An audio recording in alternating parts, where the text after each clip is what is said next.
Listen closely.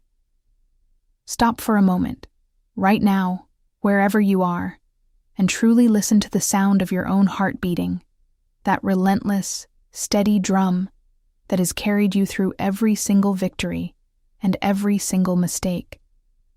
That pulse is the rhythm of life, not judgment, and it is the single most important truth you need to absorb before we continue this conversation. Because I know you, I know the weight you carry, the invisible anchor dragging beneath your hull. I know the stone you keep in your chest, the one that feels permanent, carved with the rough edges of every mistake, every betrayal, every lie you wish you hadn't told, the opportunities you foolishly let slip through your fingers, the harsh, irrevocable words you spoke in anger, and the paths you chose when your compass was broken. These failures replay in the suffocating quiet of the early morning, turning peaceful rest into a relentless tribunal. That stone is impossibly heavy, isn't it? It is not just metaphor. It physically presses down on your lungs, making the air thin, turning every deep breath into a conscious effort. It cools your spirit, transforming the natural warmth of life into a deep, bone-aching ache that medicine cannot touch. You have rationalized this burden. You call it conscience. You call it penance. You call it responsibility. But I call it the heaviest, most useless burden you will ever lift, because you are committing an irrational act. You are using the crystalline clarity of your wisdom today to violently beat up the underdeveloped, scared child you were yesterday. That is the greatest, most profound, and most widespread act of self-violence we commit, and we perform it meticulously, daily, sometimes hourly. We have chained our vibrant present self to the silent, resentful ghost of a past decision, and then we stand still, bewildered, wondering why we can't run freely toward the future we claim to desire. The voice of blame inside your head is not some faint whisper. It is sharp, clear, and utterly convincing. A prosecuting attorney who never rests. It tells you that you are the architect of your own suffering, that you chose unwisely. You should have anticipated the disaster. You are fundamentally, intrinsically flawed beyond repair. But let me force you to ask yourself a deeper, more therapeutic question, and I want you to answer it with a clinical detachment, not with the heightened drama of regret, but with the cold, hard reality of your youth's limitations.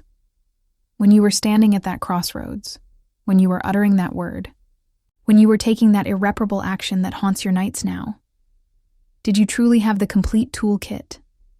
Did you possess the emotional intelligence, the financial security, the profound insight into human nature, the deep-seated empathy, the philosophical understanding of cascading consequence that you possess right now, at this very moment of judgment?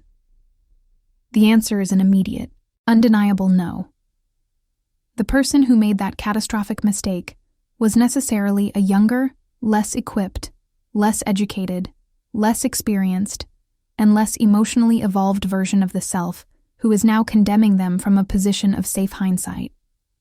It is an act of profound, cosmic cruelty and irrationality to expect a novice chess player, standing over their first board, to predict the movements and sacrifices of a seasoned grandmaster. Yet, this is exactly the standard you apply to your former self. You gaze back at the chaotic, messy, unguided path you walked through the darkness, and you condemn the weary walker for not being a fully prepared, seasoned explorer with night vision goggles and a satellite GPS. Now, let's turn our attention to the starting line, the map you were given. Every one of us inherited a world, a family, a unique and specific set of circumstances, and a foundational narrative. Were your parents perfect, or even close? Did they sit you down and hand you a meticulous, comprehensive instruction manual on how to navigate the inevitable complex relationships of life? How to handle debilitating grief? How to manage the paralyzing fear of abandonment? How to prioritize your authentic self over the loud, hollow demands of societal expectation? Did they model healthy conflict resolution? Did they teach you, with absolute clarity, that failure is simply data for correction, not destiny for despair? Or did they, like virtually all human beings, teach you the fractured, incomplete, and often fear-based, scarcity-driven lessons they themselves were taught by their struggling parents?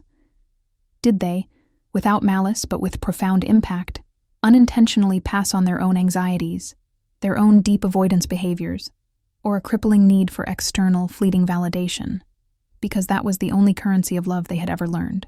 Think about the environment you were marinated in. The unspoken rules, the toxic air you sometimes breathed, the deep-seated fears that were whispered rather than shouted, the limitations that were unconsciously set, whether by poverty, by rigid cultural constraints, by generational trauma, or by simple, profound human ignorance. That young version of you, the one you are currently holding captive and persecuting, was not just living in those limitations. They were a product of them. They were a survivor working with broken tools, insufficient training, and insufficient light. How, then, can you logically, morally, or spiritually hold them fully accountable for a journey they undertook without a proper compass, without a legible map, and without a reliable guide? You cannot. It is a mathematical impossibility and a spiritual absurdity that must be dismantled. The danger of this persistent, self-imposed, unyielding guilt is not merely a mental affliction. It is deeply, physically, and systemically corrosive. That stone in your chest? It is the source of chronic stress, a state where your body's emergency brake is permanently engaged. Guilt, held long enough, floods your system with unrelenting cortisol, eroding your finely tuned immune response, tightening your muscles into knots of permanent anxiety, systematically disrupting the restorative quality of your sleep, and clouding your judgment so thoroughly that you inadvertently repeat the very toxic patterns you are desperate to escape. Guilt is not a corrective measure for the past. It is a deadly poison for the future. It is a slow, insidious sickness, a spiritual cancer that whispers a single, devastating lie: that you are permanently and irreversibly unworthy of peace, unworthy of true love, and undeserving of happiness because of an event that has already occurred and is, by definition, unchangeable. You are literally manifesting illness, physically, mentally, and emotionally, by refusing to grant a merciful clemency to the person you once were. This cycle of self-destruction needs to terminate, not tomorrow when you feel ready, but right now, with the next conscious breath you draw. You have paid the penance 1,000 times over. The debt is settled. The true liberating power of self-forgiveness is not an act of cowardly dismissal of your past actions. It is a profound act of spiritual maturity. It is about soberly acknowledging the immense cost of the mistake, meticulously processing the lesson contained within the pain, and then, with absolute certainty, refusing to pay the spiritual penalty for eternity. Forgiveness is the moment you draw a clear, non-negotiable line in the sand between the fragmented, wounded, ignorant person you were and the whole, informed, conscious person you are becoming. I want you to truly visualize this. Imagine standing face to face with that younger self, the one filled with palpable fear, driven by poor, chaotic judgment, and completely lacking the foresight you now possess. Do you strike them? Do you scream condemnation and judgment? Do you deliver the harsh sentence? No, of course not. If you are truly wise now, you look into their confused, tear-filled eyes. You see the profound loneliness and their pain, and you extend the greatest gift: unconditional compassion. You reach out your hand and you say, with the voice of your present, powerful self, this truth: I know you were doing the absolute best you could with the incredibly limited resources, fractured knowledge, and broken tools you had at that difficult time. Yes, it hurt others. Yes, it caused profound pain. But you survived the crucible, and in doing so, you taught me a lesson so invaluable that it reshaped my future. Thank you for your sacrifice. Now, I release you. It is time for you to rest. That is the power of true grace, the grace you must extend to yourself first, before you can truly offer it to anyone else. This self-clearing aligns perfectly with the very essence of the revolutionary teaching, a command that is often misinterpreted as a threat. Go and sin no more. This statement is not a thunderous condemnation. It is perhaps the single greatest act of liberation ever spoken. It means that the ledger is immediately cleared. The past errors, the judgment, the impossible debt, it is all wiped entirely clean. The focus is instantaneously shifted from retrospective regret to present action and future intention. It is a sacred command to cease looking backward into the shadow and to start walking forward into the light with the impossible weight permanently lifted.